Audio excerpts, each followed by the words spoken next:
What's up, everybody? Welcome back to another episode of the Banner Report podcast. My name is Cody Adams, and I am joined here by my host, Steve Crowley, co-host Steve Crowley, and Jacob Pierce. We are coming to you live on May 18th, 2026. And boys, we have what we've all been predicting is going to be the best series, the determiner of who's going to win the NBA Finals, the Western Conference Finals matchup of the Spurs and Oklahoma City.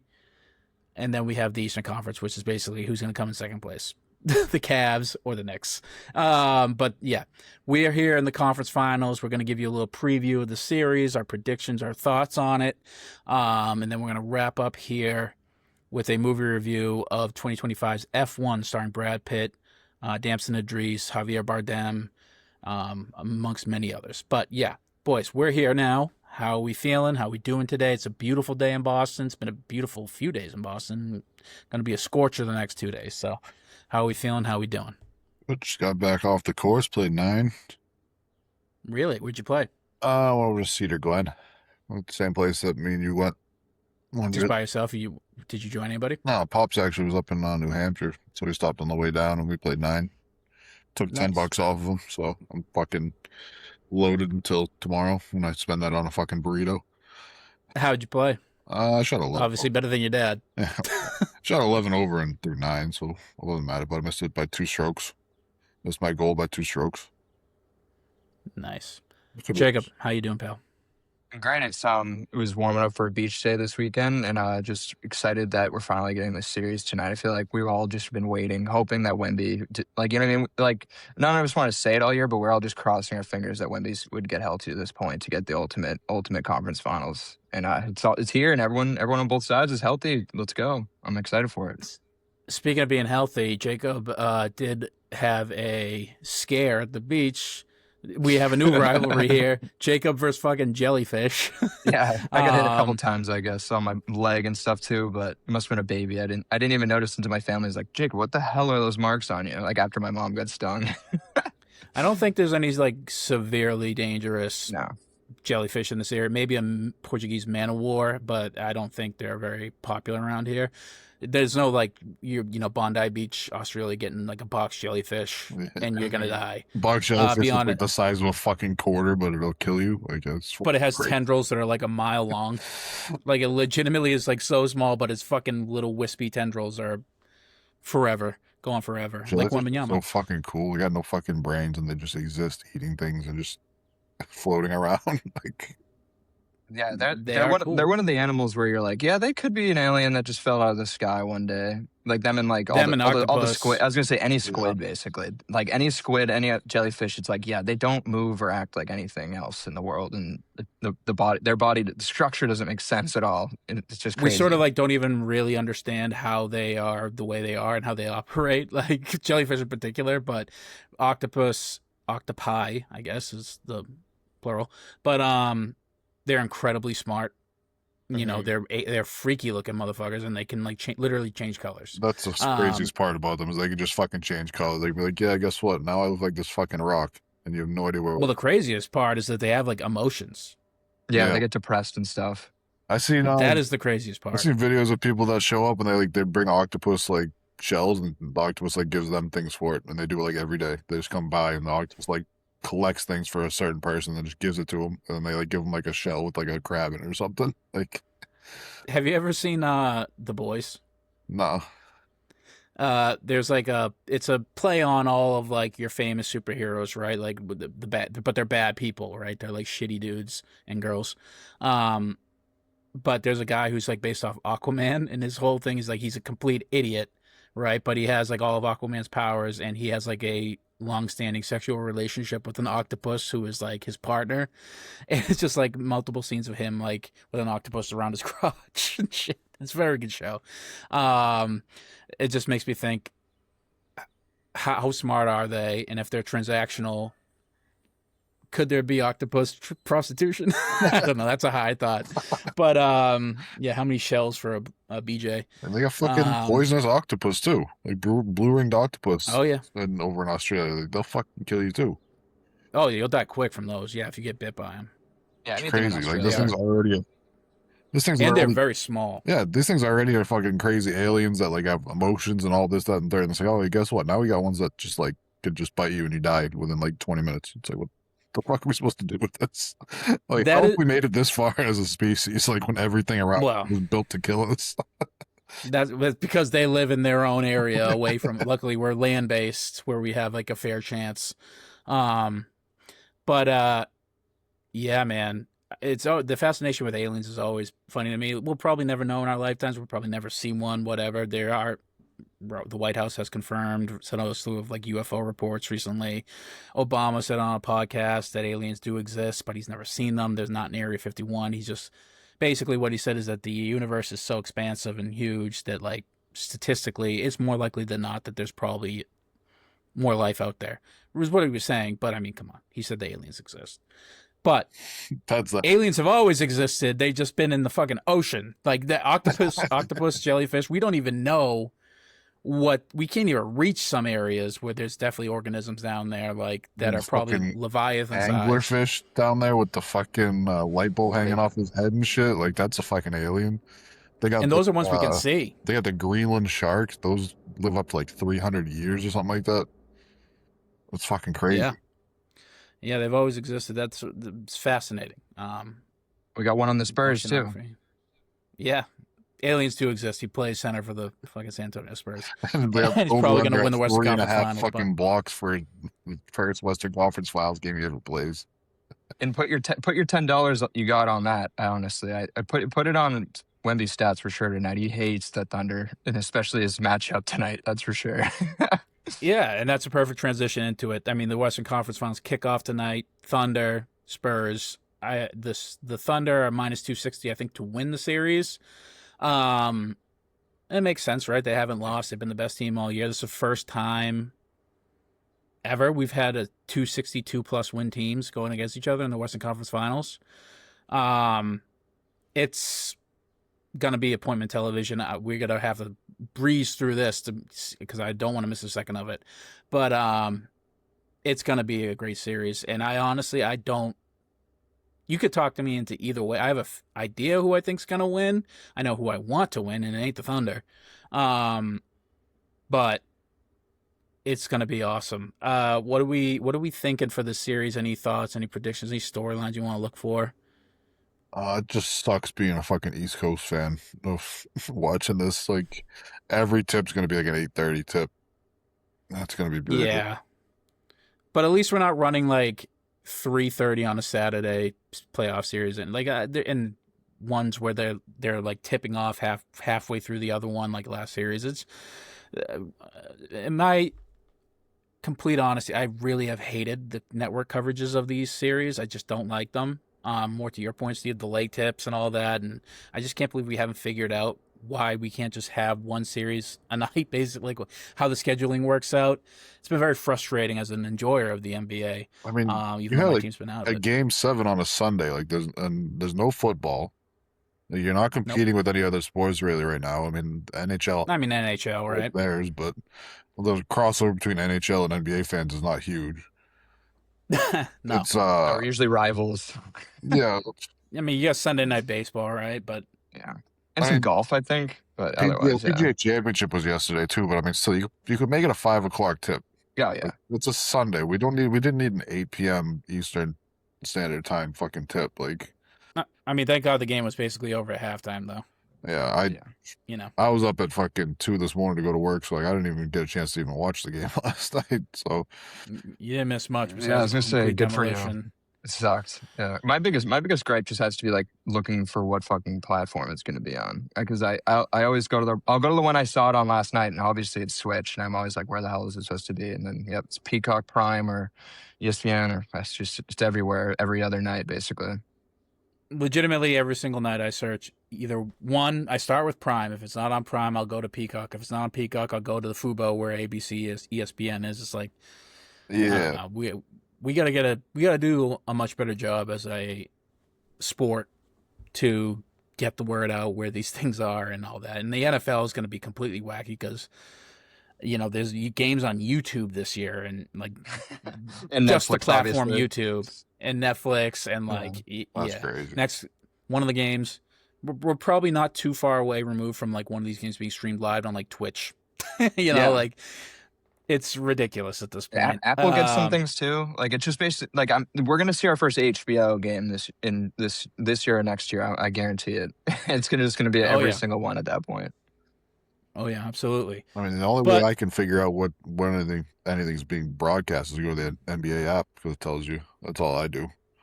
So first thing I check when I'm like, you do it the next day because you ain't staying up for these. Yeah, most of them. But if I do want to watch a game, like when I was trying to watch on Saturday night, go straight to the NBA app to figure out where everything's going to be played. But the only thing I do like about the schedule, well, another thing I don't like about the schedule, I should say, is every game for the conference finals is every other game, every other night, every other day. Yeah, it's like you can't give these guys like a little bit of a break in here sometimes. Like I would like these to like spread it out a little bit, give some guys a little bit of a break, some maybe a little more tactician stuff, like figuring out, hey, how they're playing this, how they're doing that. Like every other night seems like a force this late into the season. Like with teams, I know that the Thunder are well rested. I mean, they're fucking Thunder might lose tonight just because of rust because they haven't played in 3 months, but well, the inverse is that they've been off for like a week and a half, basically. That's what I mean. It's crazy. So it's like, you couldn't give like a couple days, like you couldn't like between games 2 and 3, like give them a couple days with the travel and everything, an extra day. It's tough, right? Because like as a fan, I do want a game like every night. Still, like I want something to watch every single night, but I get in the playoffs and my team's not in it. I'd probably be more on your side, being like, we need some rest here, boys. Like, that travel schedule is gonna suck for the players. But you're a professional. Get over it. It also, it's also like punishing the teams that, like the Cavs, because the Cavs just played on Saturday, and they're gonna play on, or they just played on Sunday. They're gonna play on Tuesday, and they're gonna play every day after just come up. And the Knicks have been off for a week too. The Knicks have been hanging out, so. It's like, sure, you should get an advantage because you swept and because you took care of business. Like, you should for sure get an advantage, but it seems like it's a little bit more than an advantage at this point. I mean, I guess if you're a New York Knicks fan, you'd be like, you shouldn't have lost those games up front to Detroit. Like, you shouldn't have had to claw back to make this a series. Handle your business in the first 4 games, and you'd be off just as long as us. Yeah, but to be fair to the Cavs, they were facing the 1 seed, so it wasn't like it was a 1v8 and you took 7 games to beat them and you were the 1 seed. You were facing a really good team. But that's just the breaks of the game, right? Like that's not nobody's fault. For sure. Yeah, those 2 rounds in general are pretty insane. Because I was thinking last night, it's like either team that gets through because you say that, but also the Raptors took them to 7. It just seems like the Cavs can't win in not 7 games, and it doesn't matter who the opponent is. Like it would have been the same for the Pistons too, which I thought was funny. It's like either team has played 14 games already, and the other side is not at all. It was kind of funny how like they also kind of underperformed in the first round, and then like they're just basically seemed like 2 teams that were just playing to their talent level because obviously. Like the talent level they're playing, because like obviously the Magic and Raptors are way worse than these teams, but then they match up well in the next round and go to 7 as well. I don't know. It's just the Pistons will have an interesting offseason. They're going to have to do a lot of things to surround some more talent around Cade, but it's still a positive year, I'd say. I mean, we could talk about that series too. Kevin Huerter not being available for them sucked, right? Because they already lacked shooting severely. To keep up with the Cavs, who shoot nothing but threes. And, it really bit them in the ass in the end. But what the hell was I going to say? The Thunder. Like, what do we think about this? Yeah, what do we think about Thunder? Like, the predictions for this Thunder Spurs? I personally think the Spurs can get it in 7. I think this goes long regardless. I think I'm honestly predicting a Spurs win tonight. And I don't know if that will dictate the whole series, but just like you're saying, the rest, not only that, like the Thunder just haven't been, they've swept, but also just not been tested once yet. Like they faced the Suns team that had just Devin Booker and a bunch of nonsense. We're lucky to be here, yeah. Yeah, and then the Lakers, like who barely beat the Rockets, who they shouldn't even beaten, and their best player wasn't playing. Yeah, exactly. So it's like the Thunder, we know they won. If they didn't win last year, we'd definitely be thinking more upset, but they did it last year, albeit went to 7 with the Pacers and that's the Nuggets. But They won it last year, so you can't say they can't be against the wall. They've proven that last year, but they could be as rusty can be, basically, just by not having to flex their muscles much and waiting weeks now. Yeah, I mean, when do you think, it's just interesting, you said that you think they can win tonight because it is in Oklahoma City. When do you think SGA, who was announced as the second-time MVP winner, second MVP win in his career on Sunday, when do you think he gets the trophy? Tonight. Let's shoot. Then I could see the Spurs wanting this one. I could see Wemby wanting this one a lot more. It's going to be, fireworks, man. That is something that gets your, as a fan, that really gets your emotions going. You're like, oh, that's going to piss Wemby off, and that's going to be a problem for the Thunder. But yeah, or it won't. The Thunder have been legitimately, they're solid. They have a solid 9-man rotation. Yeah, it's tough. You gotta think, Wemby's gonna feel free as hell too, not having to deal with the 4-time Defensive Player of the Year. Obviously, Chet is not. He's kind of frail, but he's still got a rim protection, obviously. But I think the fact that they're facing a top 3 defense last series is probably gonna help them because the Thunder are like top 2, and I think the Spurs are number 1. So it's like the Thunder, they've been at least practicing against a caliber that's similar to the Thunder. I don't know if I'm Oklahoma City if I want. I mean, obviously on the perimeter, I'd want Chet out there with Wemby. But on the interior, I don't think I want Chet on Wemby. I think I'd want to switch that for Hartenstein. Yeah, probably. And have Hartenstein's big body banging into him and bruising him and, not hurting him, but like really sapping him on the interior, which he can do. Chet just, I don't think, can handle the girth of that guy in the middle. The problem is that, Wembanyama's such a good player that if he sees Hardenstein on him, he's just going to take him outside. And they're just going to spread the floor and take Hardenstein out of the paint. So you need a more athletic, big like Chet that can kind of get back to the paint and help recover to help off so it's kind of you're damned if you do, damned if you don't, basically. But they have an answer for that, right? Like they can just swap out. They'd be like, okay, if he's taking that back out to the paint, do a quick rotation, get J-Dub back on him, who's a bigger body and better at the perimeter, on the perimeter. There's an answer for what Wemby. There's just the Thunder have an answer for everything. They have an answer legitimately for everything. Problem is that Wemby has an answer for everything that they do too. Because if you're just going to switch, he's just going to go right back to the paint. So. Yeah, the Spurs have the same exact thing. It's legitimately why we've been waiting for the series. That's why it's going to be the best series of the year, and it's not really going to be close, I don't think. I will say the season series has been 4-1. Yeah, but the season series ended in December or something like that. Like the last time they played was and J-Dub was unavailable for much of it. Yeah. Also the Spurs guards got way better second half of the year. So it's kind of goes both ways. Like Dylan Harper, they all shot 45% from 3 the second half of the year. That's why they kept that ridiculous pace going. They're the 2 historically great teams. It's crazy that the Spurs team wasn't a number 1 seed, to be honest. It's crazy. It's only because they're in the West. You got Daigneault, who's the former coach of the year, and you got Mitch Johnson, who is in considered top 3 this year for coach of the year. So you got good X and O's. Yeah, you got good X's and O's stuff. The reigning unanimous to Depoy in Wemby. The only ever. Yeah, man.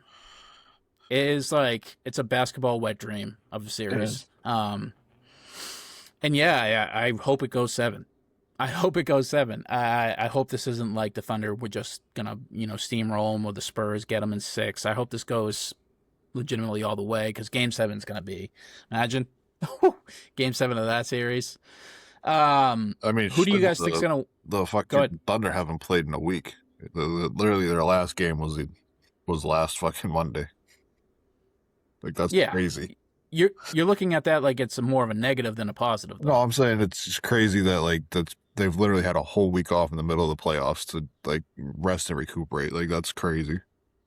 Yeah, I mean, they steamrolled the playoffs. They're 8-0.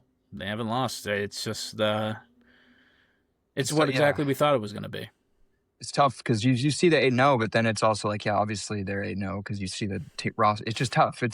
It's really tough to gauge the Thunder's performance this year because they obviously won the title last year, but it wasn't easy. Anytime they faced any real team, it was really hard. and they looked like they could have lost the finals. It would be interesting. Like if the Spurs do win and not even in 7, like what do the Thunder do this offseason? Do you think they try to counteract Wemby with Giannis or something? Because they could be like, damn, we're gonna have to. This could be our new like a LeBron where he's just gonna defeat us in the playoffs every year. Like if Wemby spanks them somehow, like obviously I'm not predicting that because I think it goes 7, but it'd be interesting. It'd almost be like the Warriors in that offseason calling up KD because LeBron, you know what I mean? Like they're that good, and then they have to retool to just dominate the top. They could do Giannis. It could be a good foil for it because they have everything. The Thunder, and they're in a prime spot where they could still win 60 games and have Giannis play like 40 regular season games. Yeah, exactly. And then just get him back for the playoffs. And not break 25 minutes in any of those games either. And what's really freaky is they have the war chest to do whatever they want this offseason. Whatever That's why it's not even silly. They can do whatever. They have like a GM's wet dream of like a treasure chest of it. Everybody's contract is perfectly staggered. Everybody is like under 30. And like, besides maybe a few, like Hartenstein, he might just be 30. Yeah. But yeah, and not to mention, I think they have like 14 picks. Yeah. In the next 10 years. So they could trade like 6 and they'd be like, whatever. Yeah, they could give the best. They could, for any player they want, they could give the best offer. Yeah. They just haven't done it probably because they know the books are coming. But if this was to be a sad ending of a year, they could think differently. But yeah, they probably are knowing like, yeah, we shouldn't load up on star talent. We got to pay these guys. They're obviously going to be near max, if not max, for J-Dub and Chet. Wait, you think J-Dub gets a max? I mean, he if he doesn't here, he could probably get it. I mean, obviously this year was interesting, but like if you just think about what he did last year though, like in the finals and stuff, like he's only like 23. It's like you can kind of think he could be a max player, that's for sure. Like Jalen Brown's a max player right now, but was he necessarily better at 23? I think so. He was more available. That is true, but like also he didn't. It's almost like if he won us the Warriors finals. You know what I mean? Like that's kind of what J-Dub got a 40-point banger. Like they might have lost the finals without J-Dub last year. And if he's that young, like I know he had an iffy year, but there could be a blip and then he's like an all-NBA player next year. Timeout. I will just say we've talked about trading Jalen Brown legitimately every single offseason of his entire career. So yeah, I could see a world where the Thunder being like, yeah, is this guy really worth us paying him all that money? Because we're legitimately doing it again. This guy finished, I guess, 6th in MVP voting, which is ridiculous. But I guess fair because he wasn't beating the first 3. It's between him and Cade and I guess Luka. So I guess that makes sense. He is 6th, but he had the best year of his career. He's a Finals MVP. He is on a max deal, but we're still talking about.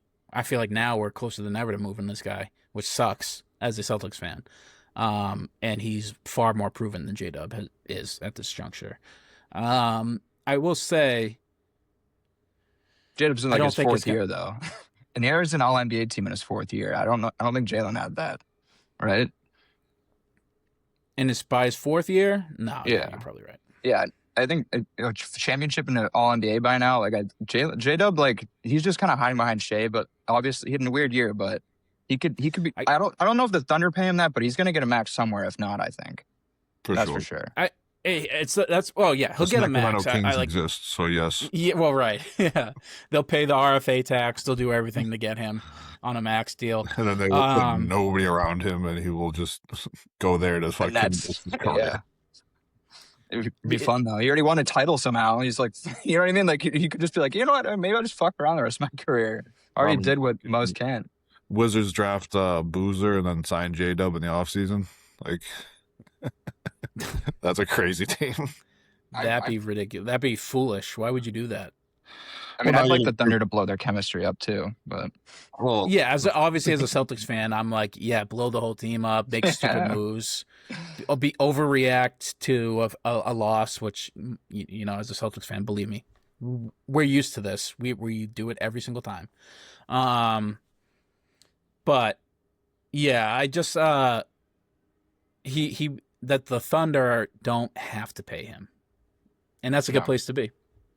No, they got this AJ Mitchell kid who like I mean, he's way smaller, but he's looking like a fucking elite player. They could deal him for something crazy, honestly, too. If they don't, Yeah, like this offseason, like they could get a real good older player. You still he'd got be the best player fucking. on the Kings. You still got Yeah. Topic too. You still got Topic coming back next year to see what he can be. Who even Yeah, knows? Yeah. Like that's Yeah, like a crazy that's wild card that's just sitting there. And like even if and he's they good next year, like I think that the next time they sign him, they're still not going to like pay him crazy money. So like he could be good next year, then all of a sudden be like on a Peyton Pritchard level of like player, like where he's not making like any money, but he's going to be really good. he is a first round pick though, right? Isn't his next contract automatically like slated? You should for almost what get a it's- red shirt year because he literally had like cancer and was Yeah, out for the whole he year. tore his ACL like the fight before he even played an NBA game, and then had testicular cancer after that. So like, yeah, I think they should give him a pass, but Yeah, it's so like 2 games. I think that the first round Imagine pick if they is got just, an like, injured player exception just to spend on like a player. They also have goddamn what's his name? They traded for Jared McCain. Oh, Like there's McCain, too many people going around. You know, or maybe there's gonna be some moves to make, but they're gonna be equally, if not better. I think it's like a sign and trade thing with J Dub. If they do trade him, do you think that it's like a sign and trade for like another good player? Or do you think it's because they don't want to let him go for nothing? No, That's just- that'd be foolish. That's not something I thought they would ever do because like you see how well the run they are as an organization. That's something that like the Bulls would do.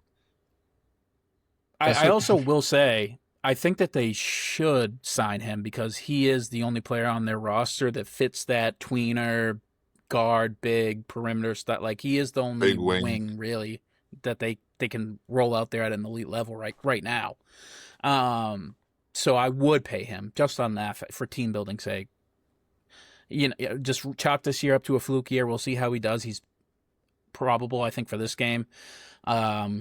And see how he plays the rest of these playoffs because he's going to be tested. So let's see it, dude. But yeah, next I think they should bring him back and give him at least another year. And then you can maybe come back to the table when Shea's about to hit 29. Guess what McCain? I knew it was gonna be something crazy. Guess what he's at? Guess what his 3-point percentage in the playoffs is? I feel like he's not missed. It's like 50. 43.5%. 2.2, yeah. Which just makes sense. Like whenever he's in there, he's fucking elite. I feel like, and he only takes it like 3 threes a game. It feels like, but like 3 or 4, but like they're cash. It always feels like. Yeah, I mean, listen, if Baylor Scheinman hit that clip, we might be in this roundup of the playoffs. So. Not fair to Baylor, but you know the whole team it just fell apart in terms of 3-point percentage. But this guy is Jared McCain's the Thunder are electric. Kason Wallace, Isaiah Joe, they just have guys. They just got dudes. Everybody's a dude. The Sixers should be fined for incompetence.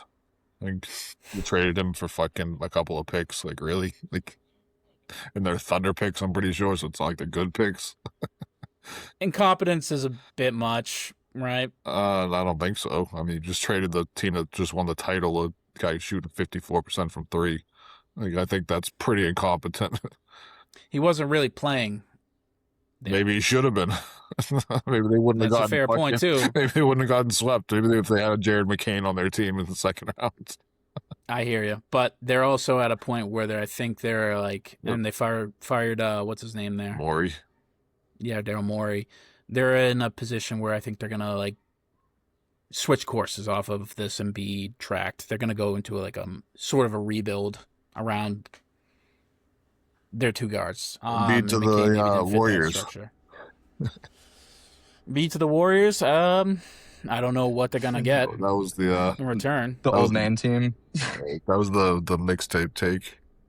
And was sign very LeBron for a vet minimum. I mean, Actually, that team's kind of fucking. I kind of like that. you trade Butler and Butler for Embiid straight up because the money works. Because I think one of them's like under the tax or something like that. They get off Butler, they get off Embiid. Butler goes back to Philly. Everybody loves him in Philly. The only people that didn't We'll like just eat reason the was the front salary, office. Billy. Yeah, then Embiid Just goes cut to them and eat it. Yeah, well, they'll still play him because they're just still gonna try and lose anyways. But I don't know. It's a fun idea. I mean, it's just like wasting the last years of Steph Curry with Joel Embiid as your starting center, but it'd be fun. I don't think his years are being wasted currently. So yeah, it doesn't. I think that would give him doesn't another help you, I shot, a shot, right? I guess so, yeah. I mean, when Embiid does play, we can see how dominant he can be, but it was 30-something games this year. I mean, do you think it's going to increase I mean, next how many year? did Kristaps play? We said the same thing about that trade when he made it. Like, why did you do this? He doesn't play. Like, it wasn't like they made that trade. We were excited about it for the Warriors. Like, we were like, oh, we've seen this before. It'd be the same gamble. Hopefully he's good. Like they'd just be hoping what happened this year with Embiid would happen, where he's not there all year and then is there for the one round they need him. Yeah, that team would be like, hey, let's get all these olds in here and let's see if we can. I mean, we're going to try our best to make a 7 seed. And once we get there, everybody's playing. Everybody else's minutes is getting like messed with every night on a nightly basis. But that's, we're leagues away from that. We got some basketball. We got some matters to resolve here. Who do you guys think is going to win this series, the Western Conference Finals, and how many games? I got the Spurs in 6. I got Spurs in 7. Wow, both Spurs.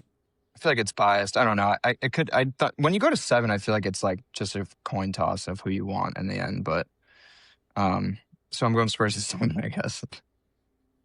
Yeah, I got him in 6. And I, for posterity's sake, will go Thunder in 7. Game 7 is notoriously weird. It's a 50-50 game. Anybody can win it. But I'm going to just zag. Yeah, I'm going to zag. Why do you guys think the Spurs are going to beat the Thunder? I think the Spurs, their biggest weapon is their defense. Their defense turns you into a 3-point shooting team.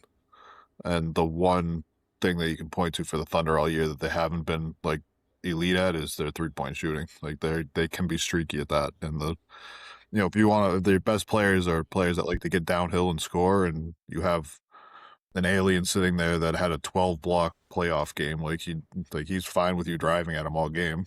Like I don't think that you're gonna really be efficient and effective doing that. So if Wemby can be in there and turn them into a 3-point shooting team, I think that can be what sways this series. If I'm Dagnall, I'm throwing SGA into multiple pick and rolls. I'm trying to get him in ISO on Wemby, and I'm trying to get Wemby in foul trouble quick, because once he goes out, the on-off split's pretty terrible. And that's how you win the game, and that's how you win the series. Get him in foul trouble quick and early, and let the Dylan Harper and Stephon Castle and the rest of the crew beat you. I mean, just both teams. It's hard. It's a really hard thing to predict because both teams are so deep and elite. It's so like I feel like it's gonna come down to just which star is more impactful, and I'm just riding with Wemby's hate of the Thunder. And we saw it this year in regular season, and he hates Chet. He's hated him before the draft. It wasn't even the draft. It was when he lost the tournament, like the USA. I always see that come back when he looks like a tiny kid. Both of them do, and he's like so pissed at Chet for getting the trophy. So I'm riding the Wemby hate train, basically, in a good way. Usually when you ride a hate train, it's hating against them. Yeah, and listen, I hate the Thunder too, because they're so good, and because they're corny. But I'm rooting for the Spurs. I just think the Thunder have an answer for everything. And I think if you can get Wemby off the court, then it's a test of depth and rotation, and I think the Thunder win that 10 out of 10 times. We'll see. It's going to be fireworks. Anything else on the Spurs and or Thunder? No. 3.5 blocks for the line for your first ever Western Conference Finals game is pretty crazy. You see SGA's point total per game is like dropped to 29. Really? Like the lowest it's been like all year. Like how many points he's projected to score every single game? He's been around 31, and it's dropped like 2 whole points just solely on the fact that he's going against Wemby. He had a couple stinkers against the LA Lakers though. He had a couple pretty bad games against them. No, you're thinking about what he actually. This is what he's projected. No, I'm saying for sure. But like the last games he played before this series, he wore a couple of stinkers, and now you're going against Vic. And let's not act like the Spurs guards are slumps on defense either. Like they got elite perimeter D. They're pretty good. So I mean that team is just built so well. I mean the 2 best defenders in this series are Victor Wembanyama and Stephon Castle. Those are the two, but like you have the two best defenders. Would you put Steph Castle above Caruso and Dort? Oh, yeah. The person I thought you were going to say is Chet, because Chet deserves maybe a nod at 2 or 3. Deep boy 2 years in a row. Yeah. But Castle is definitely the best guard, non-big defender in the series, in my opinion. Okay. Drafted huge this series, and I think he's a baller, dude. He could be huge. Like I honestly, Castle's he's fun a as beast. fuck to watch. Yeah, he's awesome. I like this. Everyone on the Spurs, and I like. Yeah, no, it's awesome. Dylan Harper has really shown out too. Way above his years when it comes to maturity. It seems like he's ready for it. He's almost like how VJ was handling us. You know what I mean, with defense at the end of that series. Like it's like, damn, dude, what the fuck? He's a rookie. He's an unafraid rookie. Yeah, he's not scared at all, and you got to respect it. Yeah, so it's going to be good. We'll see. We'll see how the refs call this series, because that will be a huge determining factor, in my opinion. Huge talking point, too. Yeah, like if we're seeing like 15 free throw attempts for SGA, it's going to be like, okay, well. How many of those do you actually earn, you know? Can we watch the fucking game, like the 2 elite without the refs, like, you know, bailing out the Thunder? Yeah, just some calls I just hate when like a guy gets a bailout call, like when he's just driving recklessly and he just throws his body into somebody. Like that's not a foul. Like that drives you up a wall. Or like, hey, I'm just gonna try and bait this guy into fouling me. I'm not gonna try and actually score the ball. Like that's, I don't know. It's annoying basketball. It's annoying to watch, but it's a strategy nonetheless, and it's super effective. Yeah. A series that's not as fun, right? Cavs versus the Knicks. That is the Eastern Conference Finals. Cavs go to Game 7 and they beat Detroit. James Harden gonna beat the all-time playoff games record this playoffs if this goes more than 4. What do you mean for one playoff run? He's second all-time in playoff games played. So I don't think he's gonna set the record, because doesn't LeBron have break the the record? No. Well, you got to think, how many Game 7s did he play? How long did those series go? That's true.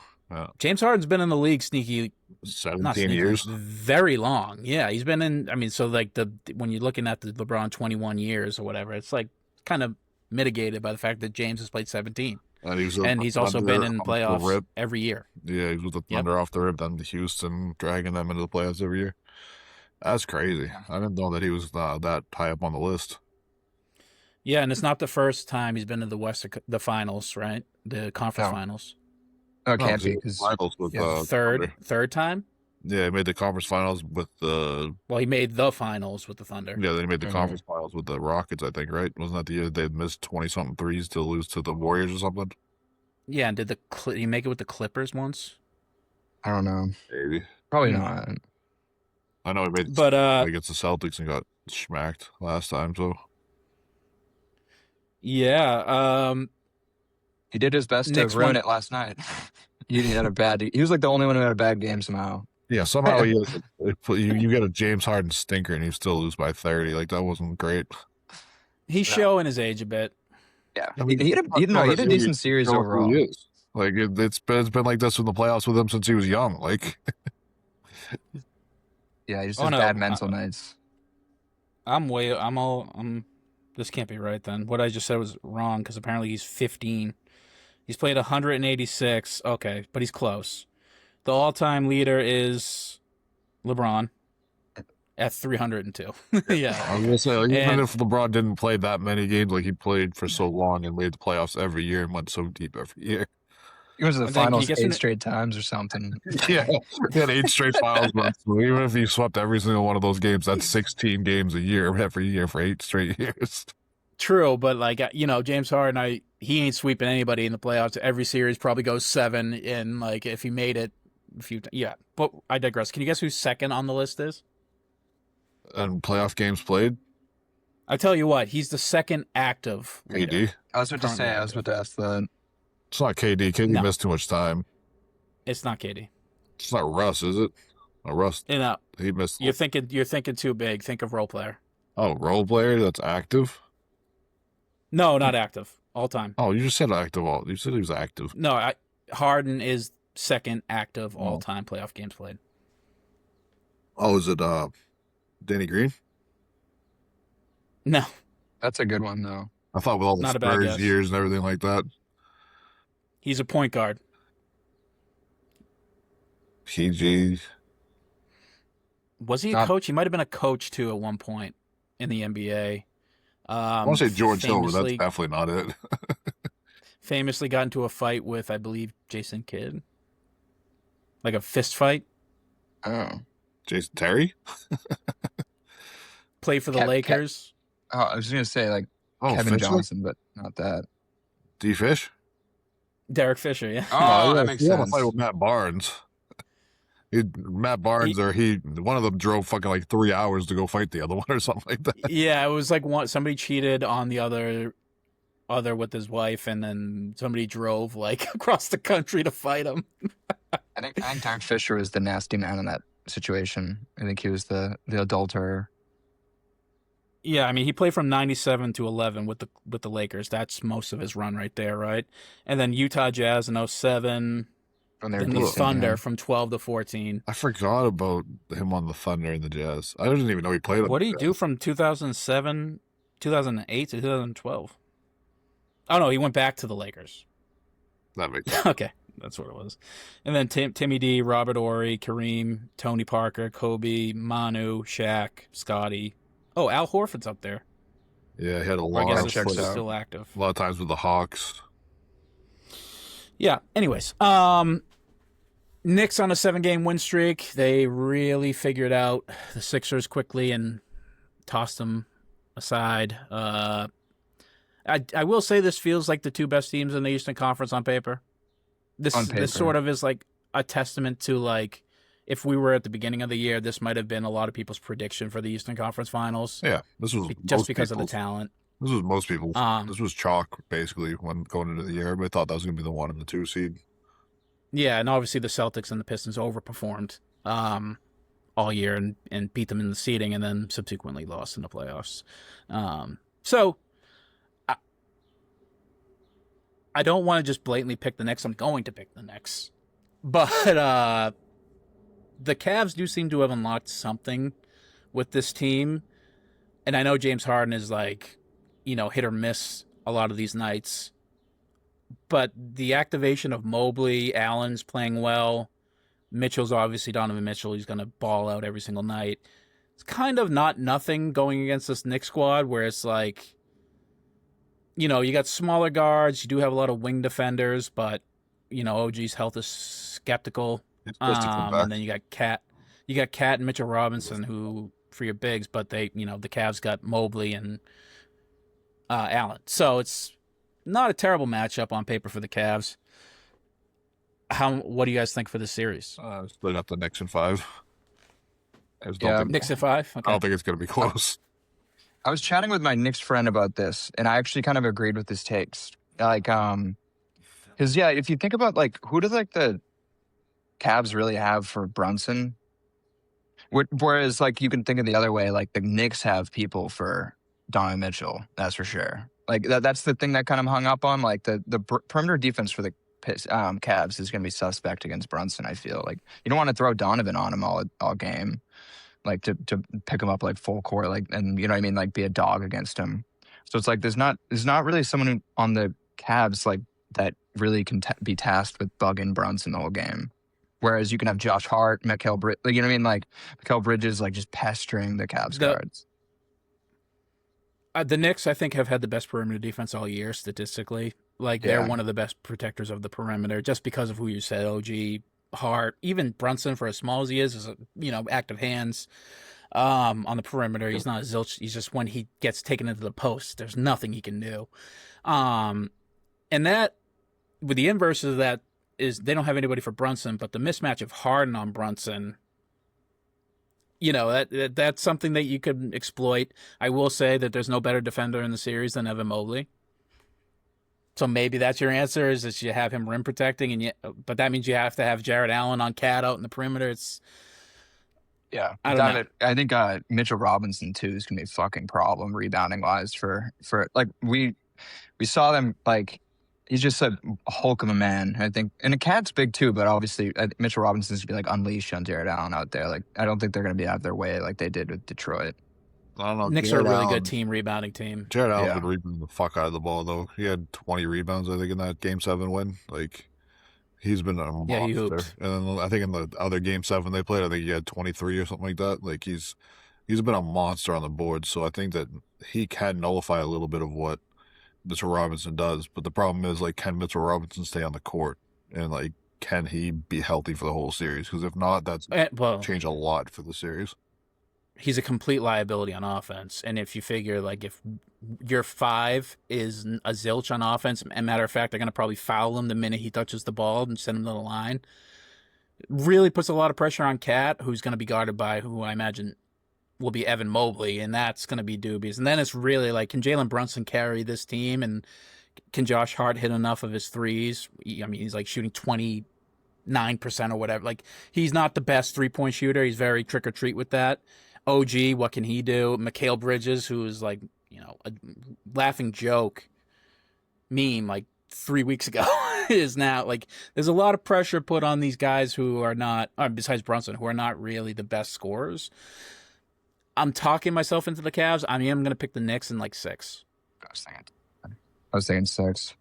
Yeah, I don't know. It's tough because it's like, yeah, at least the thing that I was thinking that too for like the Brunson Harden thing is like you just gotta hope that Harden shows his age there. It's tough. It's tough when your like biggest guard advantage is like a really old Harden.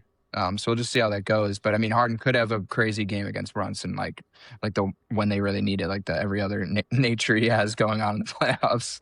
Could hit at the right time. Yeah, and also I think the fact that they just had a 7-game series, like going against a team that will fight you the whole way, and the Pistons, like that really, especially for a guy who's 37 or whatever, how old James Harden is, that's like can't be understated or overstated enough. It's just, yeah, I don't think they're going to have the horses and the energy to keep up with what the Knicks do, which is energy and effort and out hustle. And yeah, and Brunson's probably going to win the series on his own. On their end too, like resting's probably helped them a lot because you talked about OG, but like they haven't played for a week, so he's probably good. You know what I mean? Like they had a really needed rest, that's for sure. Because OG was can never off. count OG and Anunoby as good. No, but the that's time fair. off helps his injuries. That's yeah.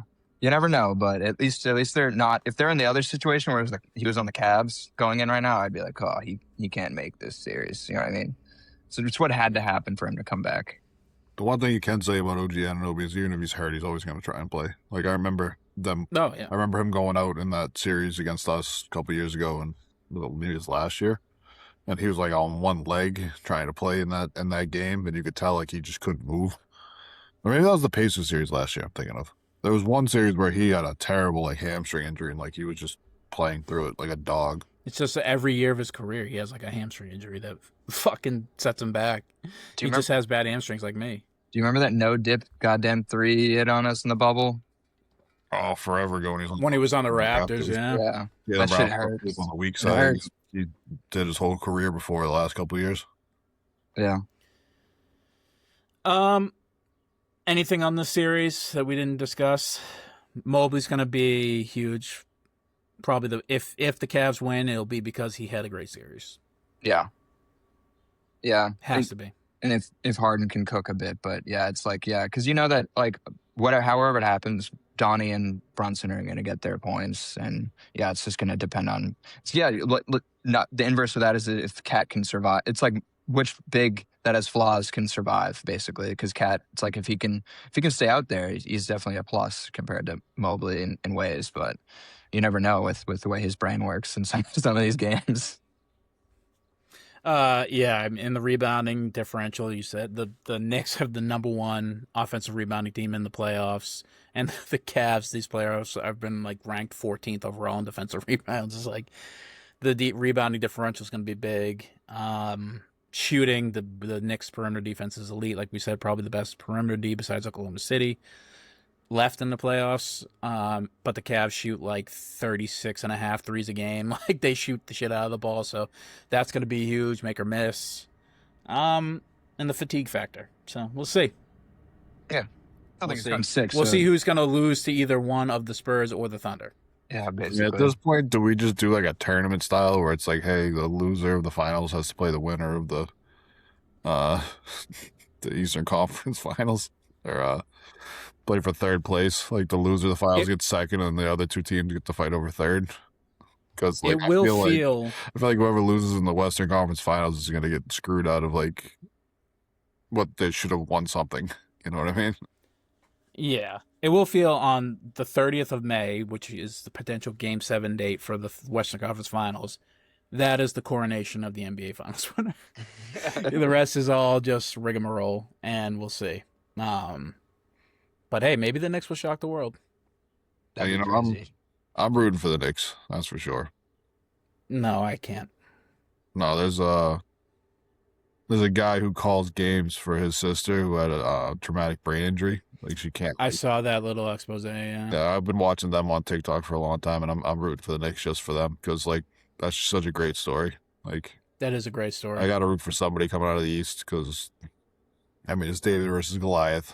Like let's be real here. Like whoever comes out of the East is going against the Giants. So like I gotta root for something. Yeah, well, yeah. And I'm not rooting. So does that mean you're rooting for Cavs? That's for sure. I was gonna say that. I mean, if the Cavs do win the series, you're gonna be rooting for whoever plays against the Western. At that point, I'm just rooting for more games. Like I'll just win at least a game or two so that we can see some more basketball before the season's over. Like that's all I'm rooting for. I mean, listen, they're gonna do anything though. Like I've been saying, this is the first time they made it out of the second round ever as this formation of the team. As part of NBA history, it would be a nice little bow on top of Harden's career for him to win the finals, even as like a second or third level player on this team, the Cavs team, which he is. He might even be the fourth best player on that team.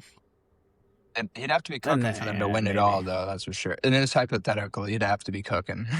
He doesn't have to. Yeah, he doesn't have to be the head honcho. It would be nice as him not as the head honcho to win, just to see like one championship on his accolades. Because I mean, I hate to say deserves it, right? Because all these guys deserve it. They're all got great stories, and God knows the Knicks fans are fucking starving for a championship. But like, this guy, it just seems wrong that he hasn't got one. Yeah, he's going to be on the list of greatest without one, that's for sure. Yeah. If not, he's got 2 MVPs or one. One. Yeah, I think he was close. He finished in second. Yeah, for a few. Yeah, those Houston years, he was always up there in the running. And yeah, I was gonna say LA, but that's not. That was Russ. What I'm talking about. Yeah. Yeah, that's the conference finals. We still have Coach of the Year. That's the trophy we're waiting on. That's the only one that matters to us anymore. Who's going? I mean, it's gonna age like milk when Bickerstaff wins it. It's gonna age like milk whether Bickerstaff or fucking any of the top Missoula. 3. Missoula wins it. Like either way, like it's going to go to a coach that's not in the playoffs anymore. Or Ott, yeah, gets swept. It would age less like milk if it went to Missoula because of what he did with the team. But yeah, the unceremonious exit mostly because of Missoula's lack of adjustments and any coaching adjustments. Yeah. Not great. Mitch Johnson winning it would be the safest pick. I don't know. I have a hard time. But this has already been voted on before this, so it's also it doesn't matter. I know the Spurs played unbelievable this year, and they played above their ceiling because winning 60 games for basically any team is playing above your ceiling. But you also have the number 1 pick in the draft, the number 2 pick in the draft, the number 5 pick in the draft. Like it's not like you were in a team of mismatched guys winning 60 games, you know? Well, they did jump up from like a 30-win team last year. Was that the Vic deep vein thrombosis year where he missed like 40-some games? I mean, yeah. Yeah, I mean, you couldn't win regardless. You rotated in the first ever unanimous DPOY onto your team, and he made a big difference this year for sure. I mean, 100%, but it is like in the season before that they had Vic. He didn't. The second overall pick last year too helps. Like Dylan Harper coming balling out this year helps. Like for sure, but the thing that's like Keldon Johnson winning the 6-man, Harrison Barnes being a productive player again, guys like Julian Champagnie. Sorry, Justin's on the Wizards. Like being legitimate, like taking out like legit role like leaps into role player roles where they're now going to be like Champagnie might start, and he was like a whatever guy. crazy. That stuff is like should be factored into the calculus because that's Mitch Johnson stepping in and like, getting these guys into the system. And that roster versus the Celtics, like their roster going into this year, and you think that what he did was more impressive than what Mazzulla did? No. That's what I regular season wise. That's what I mean. Regular season wise, yeah, because this is a regular season award. That's what it is. Like same as the MVP, it's a regular season award. But Bickerstaff deserves praise too because like that team was a 7 seed the year before, and now they're far and away they were the 1 seed in the East. Cade taking the MVP leap, and people just got older. That should. It's not like there's good cases for every one of these guys. The one that's the weakest case is Otts. Well, even then, that's not even that weak because that team was, I thought, going to be the worst team in the league, and they made the goddamn playoffs. I mean, Thiago Splitter, I think, has a case for it. He got the job in fucking the second game of the year because sorry, you have to be a coach. Fucking arrested, and indicted by the FBI. Get day one.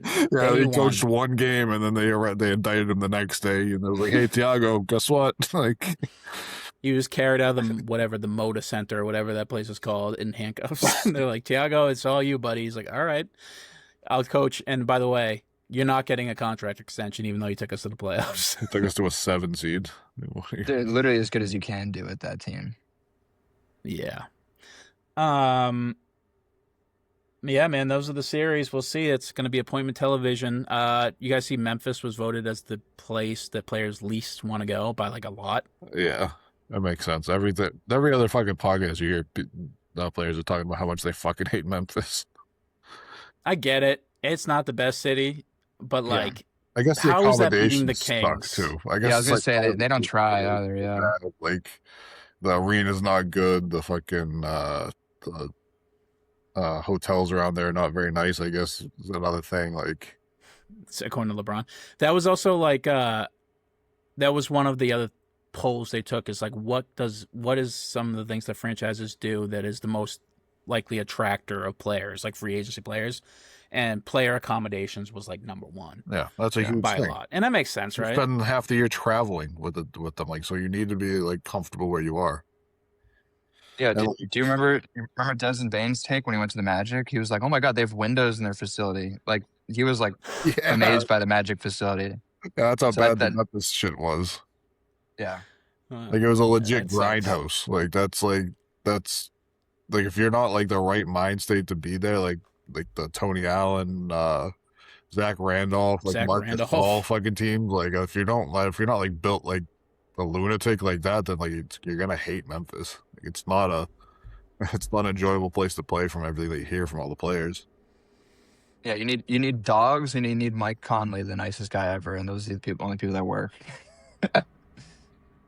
Yeah, I mean that sucks. Sucks for Memphis is just getting shit on. Talk about a guy who deserves a fucking a ring. It's Mike Conley. Like, just like the nicest fucking guy who wins like the Teammate of the Year award every other year. Like I don't think he ever. I mean, the fact that foul in his entire career or something like that. Like he's like 38 years old and he was like playing legit playoff minutes for the Timberwolves this year. It's like, so tough. A team that he was, by the way, traded from midseason and then came back. It's so tough that like they had to like rely on him too. It's like this is like the 3rd or 4th year in a row that Mike Conley has been out there like in legit playoff minutes, like being relied on. It's like it's a little late in his career for this guy. It's like spot minutes, like 5-6 minutes here or there. Like this is where he should be at 36 years old, 37 years old. Like he should not be playing. In the Timberwolves' defense, like DiVincenzo blew his Achilles out. Yeah, we should have had another guard though. At least they do. Io, and I don't know why they stopped playing Bones Island, who had a pretty good year. I don't know, some weird choices there by the Timberwolves. As Bones just bad vibes. Is that what we're figuring out? Because like he could stick around in Denver. Like he can't get minutes on a Timberwolves team in the playoffs. Like that their best card's down. Like I don't know if he's bad vibes. Isn't there another stop in between? The Clippers. They went to the Clippers too, and the Clippers didn't want him. The Clippers were sucked too, and he still couldn't get on the court over there. I don't know. He seems electric for the fucking Nuggets for a while. He was good for the Timberwolves. I mean, he was one of the main. Him and Io basically beat the Celtics in the game that I went to. Like, it was just in transition, he's unstoppable. But it does feel like he's so fast. That's why it does feel like he's a bit Cam Thomasy, where it's like the ball's touching my hands. Don't worry, everybody clear out. I got this. And it's just like maybe the ball should find Io or Ant, and let's move it around a bit. And that might be a thing that's a lot of weird stuff coming out about the Timberwolves with Nas Reed talking about moodiness with the players. I wonder what he's talking about. Really? With that. I didn't see that. Yeah. Their season ended a bit poorly for a team that's, I mean, what are they, the 6th seed? I mean, look, to be fair to them too, like Ant coming off an injury, like he was clearly hobbled that series. Like he clearly wasn't himself after coming back from that knee bruise thing that he had that looked like a torn ACL. Like, and Gobert became like the Gobert we remembered. The Gobert that I tell you guys about all the time. It's great. Like, you stopped 7 out of 10 shots in the paint, but you also didn't score a bucket the entire game. So, like, how much did you help the team, really? Like, I mean, he was, if not the main reason, he was like top 3 reasons they beat the Thunder. The Nuggets. Yeah. Oh, for sure. Jaden McDaniels. Well, I'm just talking consistency-wise. Like, I don't need you to win one series for me if you're going to be talked about in the way that you're talked about. I need you to help me win multiple series and not have, what do you have, 1 field goal in games 5 and 6 combined? Like, that's pretty bad. You want Randall did worse somehow. At least, yeah. At least Randall's worse. At least Mitch Robinson, when he's a zilch on offense, is like, oh, I'm going to get you fucking offensive rebounds and, like, extra buckets and extra chances. Like, Gobert doesn't do any of that, and he's making a max deal. Question: do you guys think that, how long is Ant gonna stay on the Timberwolves, you think? At least until this contract's up, because he's on a max, right, for another couple of years. Yeah, but could it be a situation where he like wants to, he's like, this team ain't got it, there's not really many moves we can make here, no real future here, I am turning 24, what are we doing? I'm good right now. Like, I'm like top 5, top whatever you want to call it, player in the league. Like, Yeah, I maybe want to see what else. I see. He that. seems like the type of guy who would like shoot his way out of town. Yeah, I guess I'll say that. yeah, I can definitely see that. People probably thought KG was staying there forever. It's tough. Like, you know what I mean? Like, it's always True. possible. Well, KG stuck around for a lot longer than Ant did, though. Like, KG was with Minnesota for like 10 years before he went to the Also, Celtics. a lot more Into his late 20s. personal success. He won an MVP. Yeah, he took him to the playoffs and won a playoff series. The first one, like, ever, I think, was with KG. Yeah, but the Timberwolves won plenty of playoff series with Ant. It's also an era, though, where those things are accelerated. Like, people just weren't leaving back then like that. Like, and now it's, like, way more accepted. So it's, like, even though he's done way less, like, it's probably more likely now than even KG back then. What do we think the Timberwolves can do? He is their only piece that they can really do anything with. Nah. Like, I mean, No. Julius Randle fucking absolutely bombed to any trade value he has.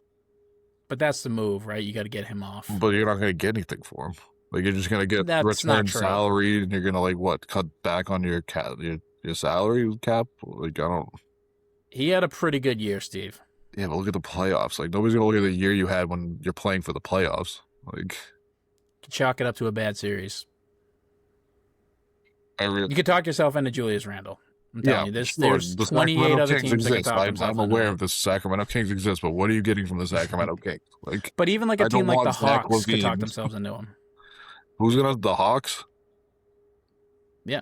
Or who? Like, I could see him, like, the Hawks could be like, we want another co-runner next to Jalen.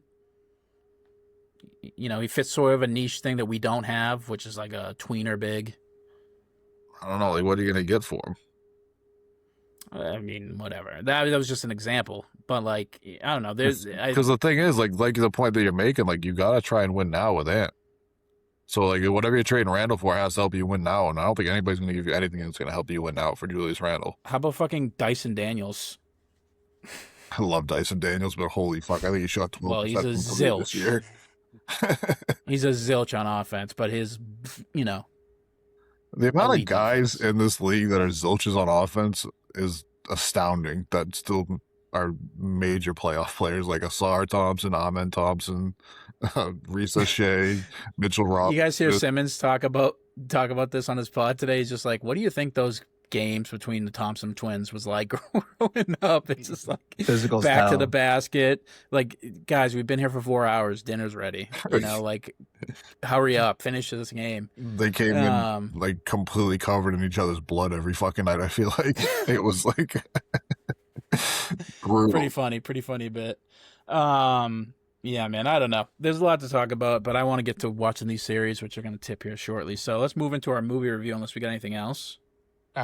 Nothing too crazy. Jalen Brown's going at it with Stephen A. Yeah, fuck Stephen A. Smith. Like, Fuck you too, apparently. that was fucking hilarious. That made me laugh so hard. I was like, Stephen C, fuck, that's me. Fuck Stephen A, Stephen B, Stephen C, and Cody A. Like, why you say fuck me for? Yeah, it was. I don't know. It's like how. It's like the ESPN is such a fucking joke now. It's unbelievable. Like, dude, you got a guy out here that's like threatening players with your platform. They had a 7-minute bit on First Take about Jalen Brown. Like, we had played Game 7 yesterday. Like, the conference finals start tonight, and you have a 7 minutes of airtime talking about your beef with a player on Twitch. Like, dude, Kind of flattering, to be honest. Usually that's for LeBron. Like, that was a classic thing every year. Like, LeBron would be out of the playoffs and they like skip and fucking Stephen A start out a fucking show talking about him for some reason. You know what I mean? Like, Yeah. It's almost flattering. It's like, what? We're Jalen big enough to take up like this much real estate on the show before the conference finals? Wow. And that's why it's like when Stephen A is dogging Jalen for being like, why does nobody talk about you like how you talk about yourself, which is Jalen said he's the best two-way player in the game, and I think he's at least top 5. probably top 3 two-way players. I think he's probably top 3. There's a lot of people you could throw in there, but like Jalen, at least for wings, he's top 5 in two-way in terms of two. Like yeah. Anyways, besides the point, he was making a comment about how Jalen gets no respect and how Jalen talks about how he gets no respect and was making fun of it. But also, Jacob's exactly like you said. He took up like the first hour of whatever stupid shit Stephen A. Smith is talking about Jalen Brown, and like therein is the answer. Like this guy he's legitimately the biggest name in trade conversations, not named Giannis, right? Or again, and it's just like there's a reason for this, Stephen A. He's like a top 10 player in the league, and he's the one that, for whatever reason, we always shop around it, and it's he doesn't get enough respect.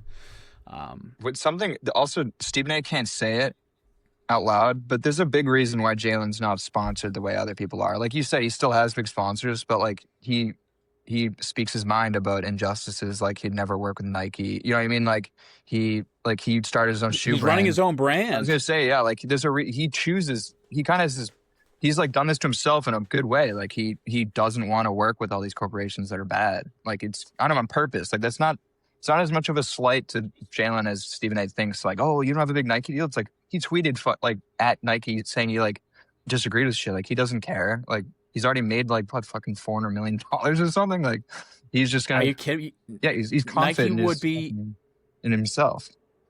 Nike is salivating at the prospect of bringing Jalen Brown on for a shoe deal. Are you kidding me? That would do numbers, just like Tatum shoes did numbers, just like, you know, for Christ's sakes, Ja Morant's shoes are doing numbers, and he like plays 30 games a year, and he's like a mental case off the court.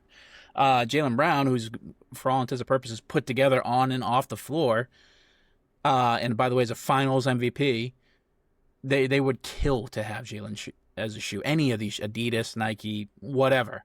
The guy is, you know, resolute in his convictions, and he's very outspoken, and he doesn't like the things that these are doing, and he's trying to create his own brand. He's trying to break through as a black fashion creator. Not easy to do. No, especially if you're talking out against the biggest companies. Like you're putting obstacles in a good way against yourself. Like that. It's just funny. I feel like Stephen A can't say that because he works for ESPN, but it's so funny to paint it in a negative light when this is Jalen's purposely done this and has succeeded at it, if anything. Yeah, it's never as much of a diss when Stephen A is like commenting about Jalen Brown getting respect. It's not as much of a diss as you think it is, Stephen A. Nobody respects you literally as a commentator. You're legitimately just a meme guy. Yeah. It's Yeah. unfucking believable. Like I don't understand how you can.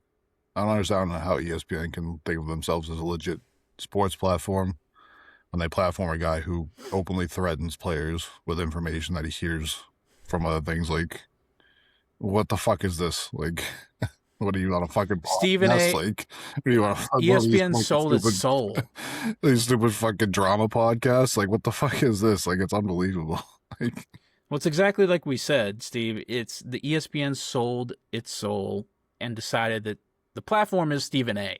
Like, that is what ESPN is like, where whatever content we're putting out, SportsCenter, that's no longer doing numbers. Stephen A does numbers because he is so, whatever, like, clickbait, fucking emotional, clickbaity, rage bait, whatever, fucking people, rage baity.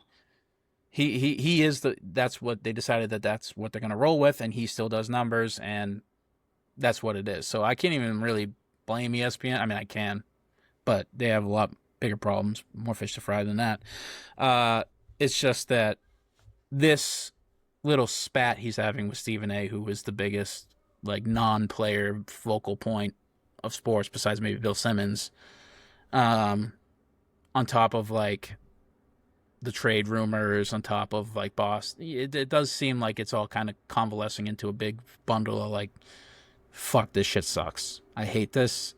It really sucks. I hope we don't do anything rash. For sure. Luckily, Brad Stevens is at the helm. Yeah, I don't think he is. He'd have to actually think it's like an amazing move. He's not just going to trade because of these emotions, I'd say. Which, yeah, we have a good organization for this problem, I'd say. Like, if we come back in 2 weeks or a month or whatever, whenever we can, and Giannis is a Boston Celtic and Jalen Brown's a Buck or whatever the hell, that will be a real dark day in my fandom. Mm-hmm. Sure. Anyways, that's just an aside. Fuck Stephen A. Say this, Jalen Brown, you're welcome on the show whenever you want to shit on Stephen A. Smith, and we can hash out this fuck Stephen C. comment. I think that we can find a common ground between the two of us. I think that we could really talk through our problems and our issues that we have with each other. Yeah, Steve C is not a bad guy. I don't know what issues you have with me because I have none with you. I love you. You're such a bright light. We're three woke kings. Despite our complexions, and Stephen A. Smith is gonna run for president as Republicans, and he was at the fucking correspondence dinner. So, fuck that guy. Stephen C. would never do that. No, or you just change your name to the V version, like that. You're Stephen with a V, and then the tweet doesn't apply. Yeah, true. Like my fucking bosses that I've worked for a year and a half still spell my name like. I mean, I called you like legitimately a month ago, and I've known you for fucking 18 years. Yeah, but I get a check from them every fucking week that they sign that says my name on it, and they fucking still can't remember how to spell my fucking name. There's like 12 of us that work there. Like, what the fuck? Yeah. Yeah. Well, that's the NBA in a nutshell. We'll cover these series as it goes along, but for now, we're doing Race to the Finish, which we're doing here in the NBA, and we're doing here in the month of May. And today's movie was a recent release, 2025's F1 from Apple TV, starring Brad Pitt, Damson Idris, Javier Bardem, Kerry Condon, Tobias Menzies, and a bunch of Shea Wiggum, Sarah Niles, all these people. Sonny Hayes, dubbed the greatest that never was a 1990s Formula One phenom whose career ended with a brutal crash, leaving him a nomadic racer for hire until his friend and former teammate Ruben Cervantes, Javier Bardem's character, recruits him to save a collapsing F1 team called APXGP. Hayes is paired with cocky rookie Joshua Pierce, played by Damson Idris, and the film follows their volatile teammate rivalry across a fictional F1 season while Sonny's past closes in on him. Guys, what do we think? I mean, I am the demographic for this movie. I mean, off the rip, we got some like Led Zeppelin playing. We got race cars. Like, I was fucking great intro. I was hooked from fucking 30 seconds into the fucking movie. Like, I was like, there's no way I'm gonna be able to like break down anything like specific about this movie. I'm just gonna be enthralled by the pure ecstasy of fast cars and good music. Like,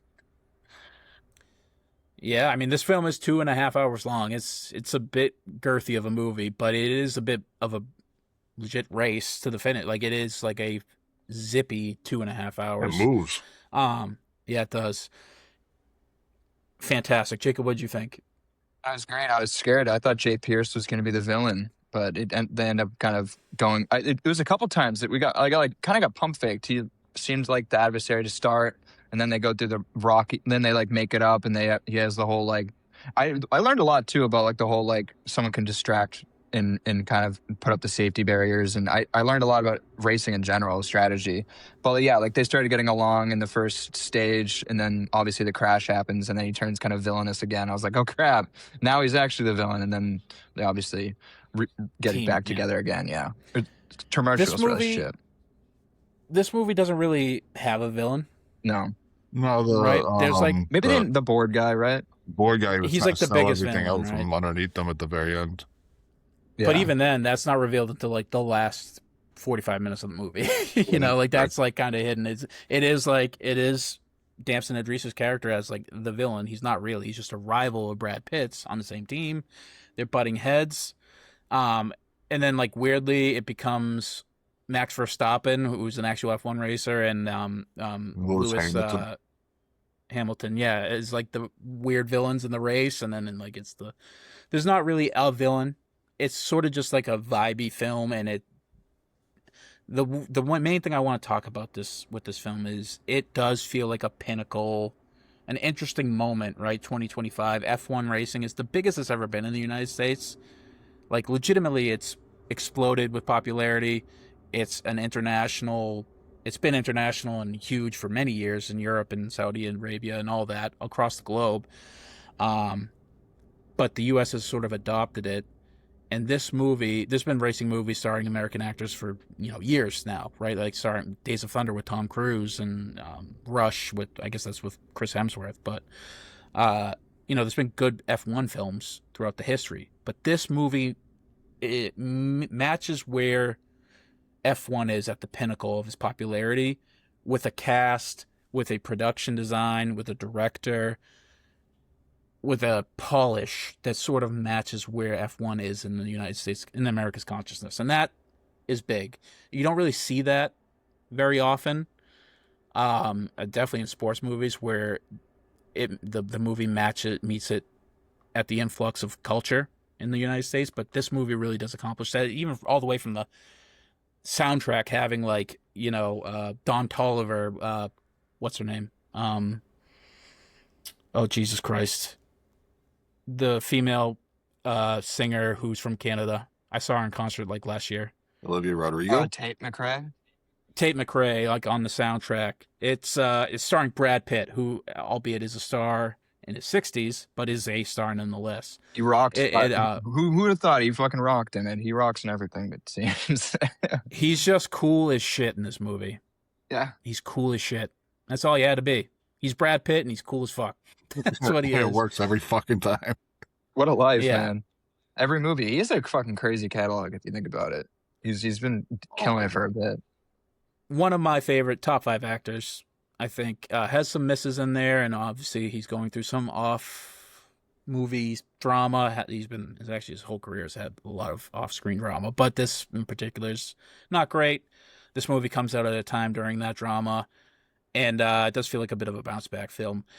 This is directed by the guy who directed Top Gun Maverick. I forget his name. 1 second. Let me find it. Starring Damson Idris from Snowfall, an FX show, who's also great in this film. Oh, he was unbelievable.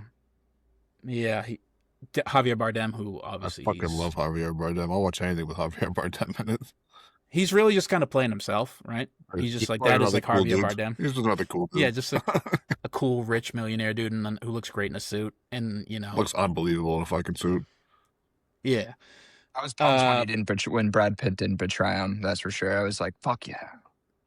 Yeah, I was like when I first saw him coming, I knew like obviously that F1 film was about racing. When I saw him come in, I was like, oh, like they're gonna be rivals. Like I feel like something's gonna happen because Javier Bardem most of the time plays like a bad guy or something, or like runs Well, you're that thinking line. about No Country for Old Men, right? Yeah, or The bad guy. Skyfall. Skyfall, yeah, where he pulls half his fucking jaw out, and that one part that was creepy as fuck. But I was like, oh, there's gonna be a rivalry between them. But I was like happy to see that there wasn't, like that they were just buddies, and like you could feel like there was a chemistry there when they were talking about stuff, like when he was trying to get him to stop racing because like it was gonna kill him, and like you could tell it was like that was a very powerful scene between the two of them, and it's Yeah. it's Yeah, it wasn't just the legality of it. He was actually like emotionally charged about it too. yeah. He didn't want to let him race as his Yeah. friend. That's really what it came down to. Like Brad Pitt's character, Sonny, had an answer for everything. Be like, take the money. I don't care about the money. I don't want it. Like, don't worry about legality. It's on me. Like, I want to do this. He's like, I can't let you do this as your friend. I don't want to watch you die out there. I will say, as a minor complaint, the story is very paint by numbers. It's a sports movie story, right? Like, the guy, the old vet comes in, he takes the faltering team with a, hot shot shithead star and brings it back to life with his old veteran tricks, and ends up trying to sacrifice himself so the team can win, but ends up winning it on his own. It's classic paint by numbers story. It's very much whatever. I didn't have an emotional attachment to that. The best part of this film was when they're racing. Whatever they did with this, the wide shots on the back of the cars when they're driving, on the front of the cars when they're looking at the driver, that shit is great. Mm-hmm. That is fucking the best racing directing camera work I think I've ever seen. It really feels like you're in the cockpit of one of those goddamn, multi-million-dollar speed machines with those guys. And you could feel the legitimate danger when you're seeing these people when you see the cars going neck and neck trying to like jostle for position, and the wheels are going into the other, and one little fucking flick of the tire on the thing, and it's just like you're flipping over. It's really great stuff. From the stunt work to the camera work, all that was great. And it was the production was embedded in the 2023 F1 season, so there's real integrity there in the development of this, in the filming of this movie. That's why you have like legit, footage of Verstappen and his crew spraying champagne after they won in real life. You have Verstappen racing. You have Brad Pitt in the car, although Damson Idris and Pitt, they never went above like 150 miles an hour when they were driving. That was like the thing. Which it's fair. That's the fastest I've ever gone. Yeah. They don't go plus much, 40. They don't go much faster than 150 anyways on those courses. Yeah, so, exactly. like, Well, it feels like they reached like, they said like the max speed was like 170 something. it's all in kilometers, right? So I don't fucking, It's like my dumb American brain can't do 220 the kilometers conversion. is 100 and some miles an hour or something like that. So they're doing like 270. So I mean, those cars are definitely capable of straight line of going, what, like 250 miles an hour? probably close to Like it. almost plane speeds. It's big crazy. speeds. It's unbelievable. Like they said, it was $150 million car that he wrecked in the first fucking. Yeah. And by the way, he wrecked multiple cars. Like He was fucking up their cars the whole fucking season. His whole strategy was combat driving, right? This Plan C, that's what he called it. Plan C for combat was basically just fucking up the cars, like God. But and that's where it goes into the storytelling, where this team is already on the brink of like this racing team of folding, right? Like financial issues across the board. Javier Bardem's going to be ousted by the board, and he's just like costing them $250,000 every single race just because he's fucking up the cars. That's where it's like a little bit of a, when at real F1 fans had a gripe with how real it covers it. I'm not a real F1 fan. I thought it was, this was the closest, most embedded I've ever been in the goddamn sport, and it's fascinating. It is a fascinating sport.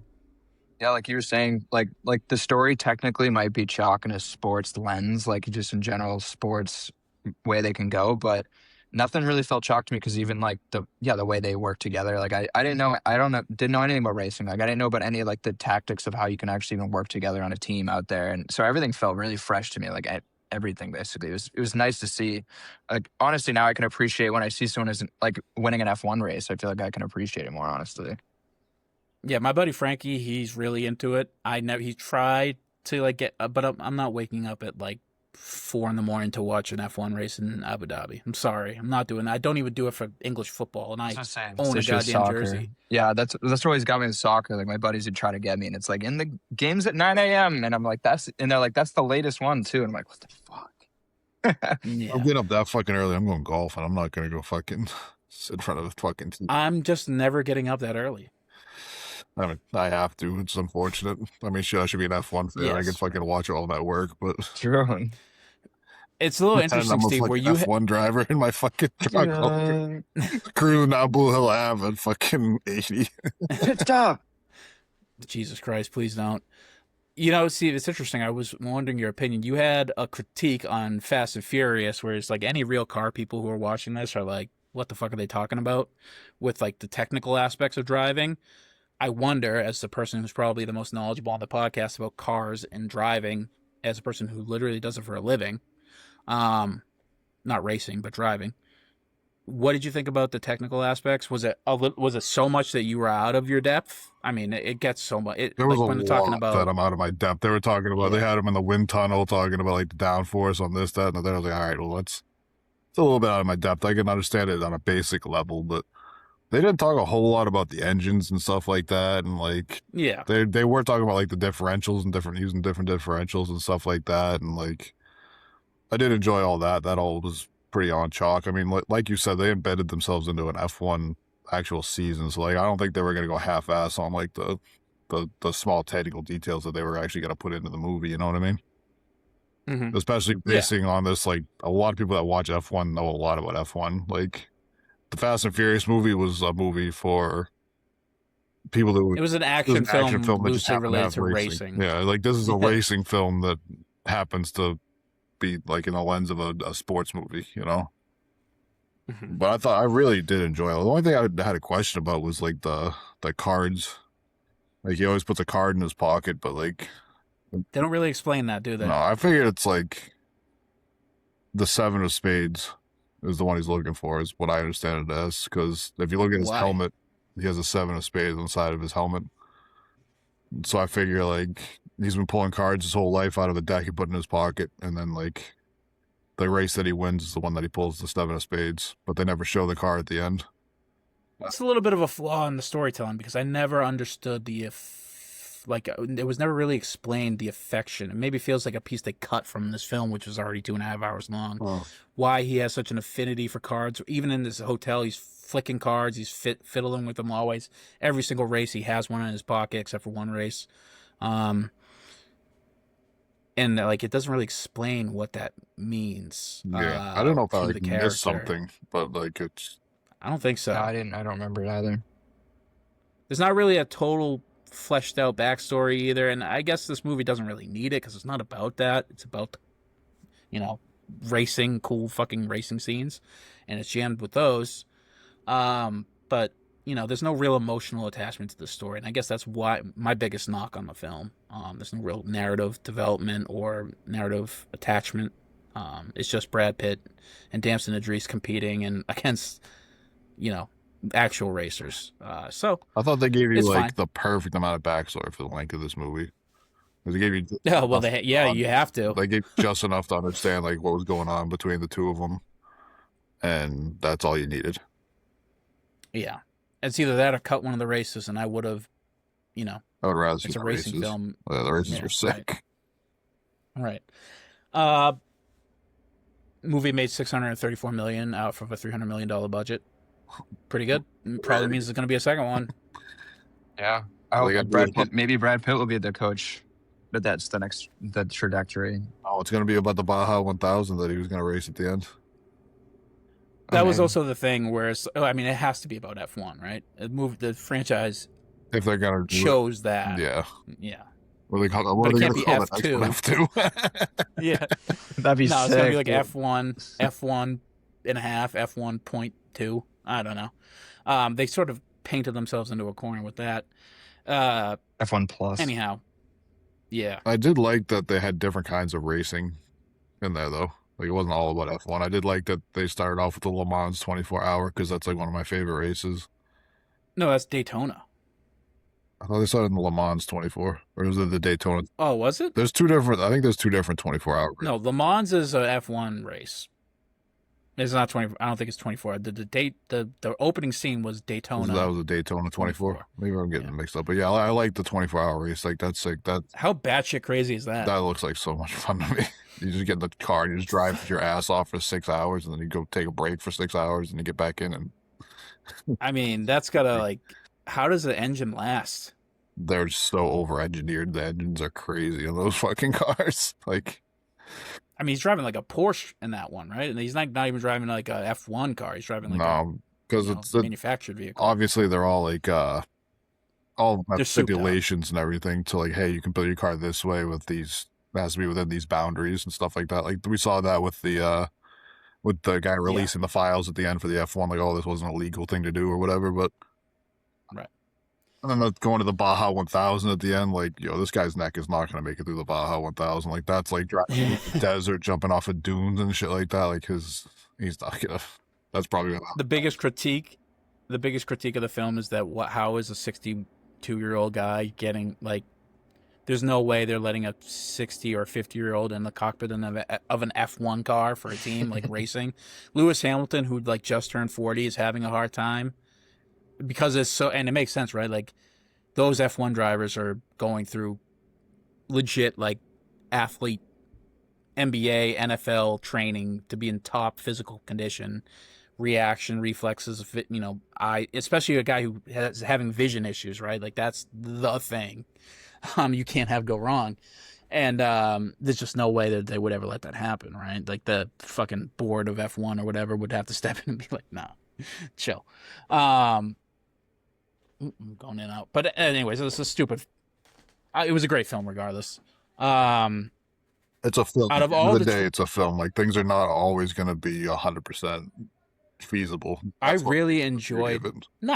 Yeah, like I mean, Sinners. Like it's a vampire movie. Weapons. I'm thinking of because I want to ask you guys. Weapons. Like what the? It's not really. All these stories have a bit of flaw, except Sinners. Maybe it doesn't really have a flaw in the story. Right. I don't think there was any flaws in that entire fucking movie, honestly. Like, that movie was so good.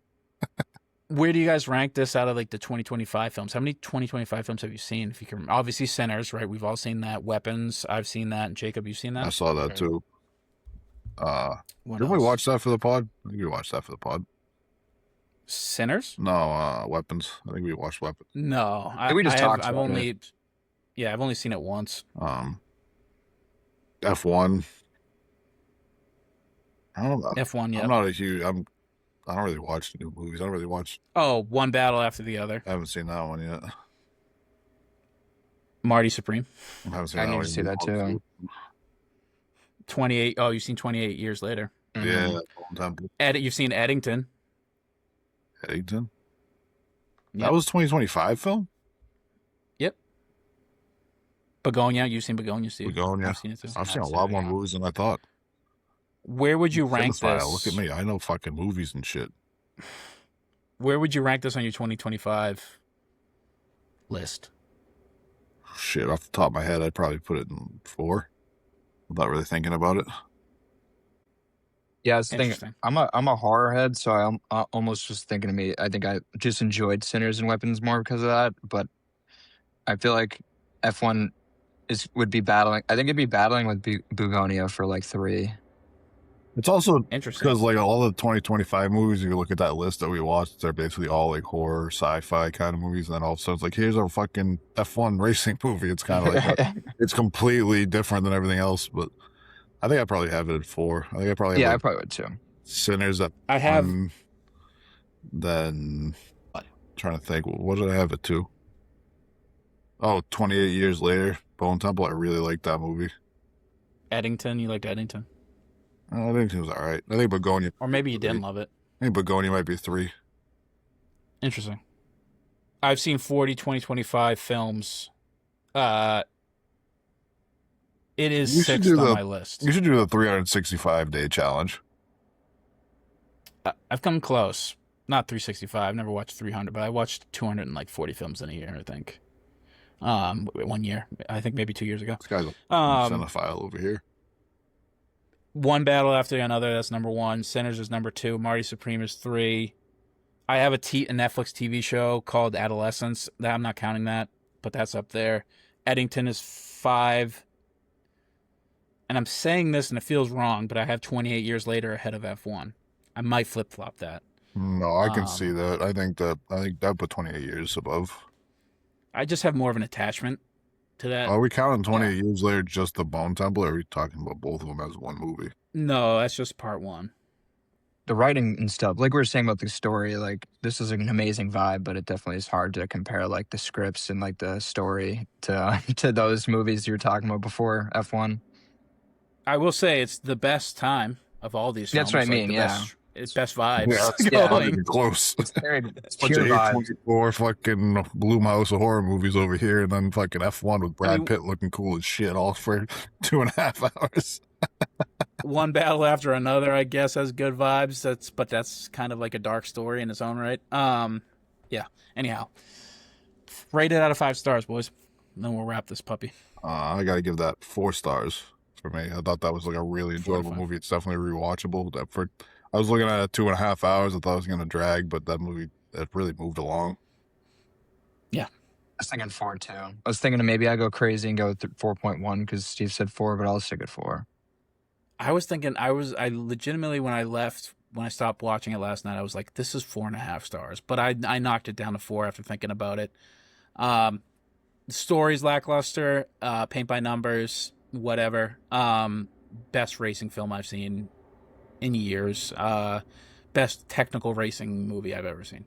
I mean, for you to say stories whatever and it's a 4 out of 5, it's, like that's a really rare feat because like a story is like literally like everything about a movie. So the fact the vibes are that good that you don't even care. Like it's still a 4 out of 5.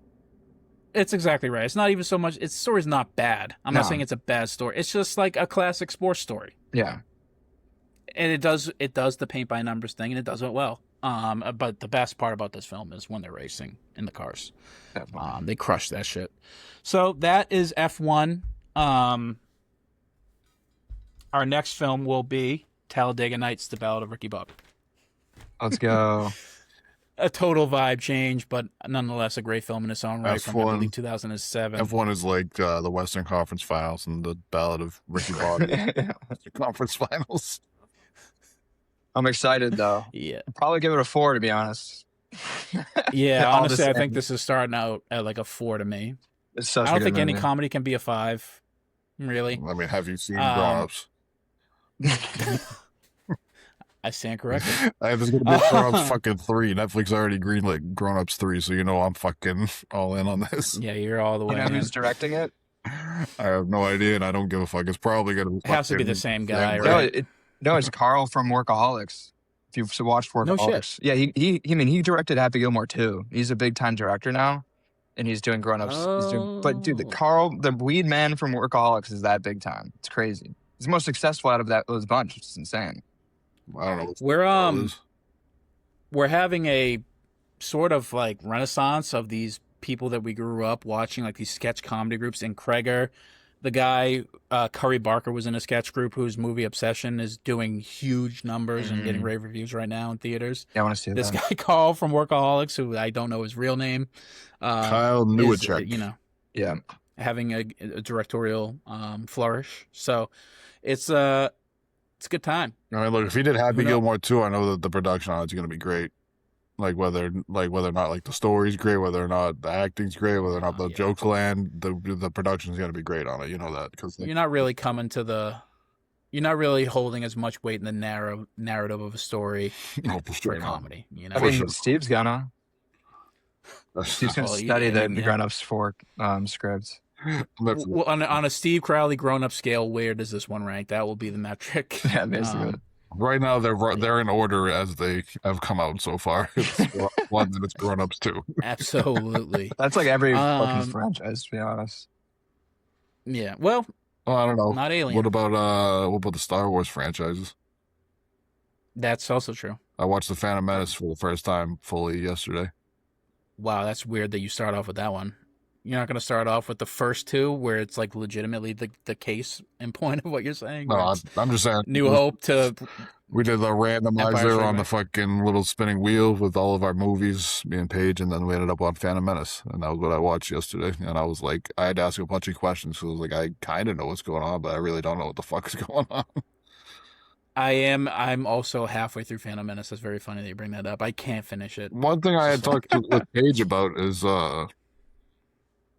they should have made that movie PG-13. I mean, like that movie was like it's too in depth for a kid to watch. Like a kid's not gonna understand like the fucking treaty signing and like the Federation and like the politics of Chancellor Palpatine taking over, and like they're not gonna understand any of that. Like might as well have made a that's because PG-13 movie and put some blood in there and some swearing and like have a good time with it. there's never blood. I know in it's Star like Wars. their cop out is that the lightsaber is so fucking hot that it just immediately cauterizes wounds anyways. Cauterizes. So like, but you could have at least like But, had some fun with it that way, like blow some guy's arms off or something.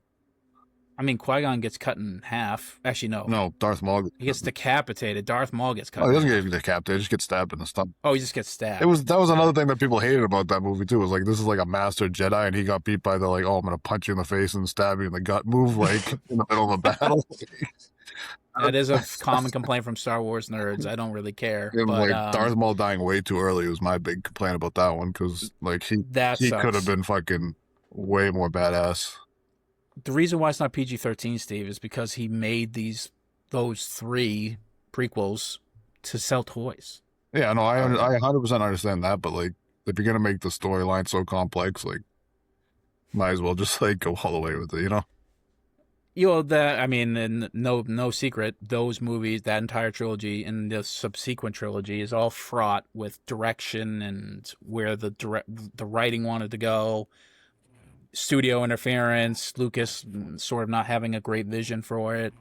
I will say that Lucas at least had a vision for the prequels of showing Anakin's turn to the dark side. Yeah. That is like the main thing. That was wait, the prequels were was 4, 5, and 6, like the first 3 that were in the 70s? No, 1, 2, and 3. those are the original. We call those the original. Yeah, it always They take place confuses me. after the films that came out in the 2000s. Yeah, I know that the 1999 was the Phantom Menace, and then the next 3 were supposed to be the original storyline, and then the next 3 were supposed to fall in line sequentially, but they were released first, which is just fucking made it way more confusing than it fucking needed to be. Well, I get it, like it was cool, but for me trying to explain like what fucking movie I'm watching now, I'm like, what the fuck is going on? yeah, don't become a Star Wars nerd. It's not a fun place to be, especially because they're farting out material. And speaking of which, Mandalorian and Grogu coming out this week, so go see it. I saw that. That's the only Star Wars new shit I've watched was The Mandalorian. I think only the first. I don't have very high hopes for this film, so Wow, it's a money maker. It's gonna be fun. We'll see. That's been the Banner Report. This has been fun. Game time, baby. Game time. Let's go watch it. Let's go cut it here. I gotta go eat dinner, and I'm gonna lock in for some hoops. So, JB, feel free to come on. F Stephen A. F Stephen don't B. F Stephen C. F Stephen B too. Fuck that guy. Don't say fuck me. Come on the pod anytime you want. JT, you too, pal. Anybody on the Celtics, we'd love you to come on and discuss. But if not, we'll talk to you next week. This has been the Banner Report. Bye. Love you guys. Bye.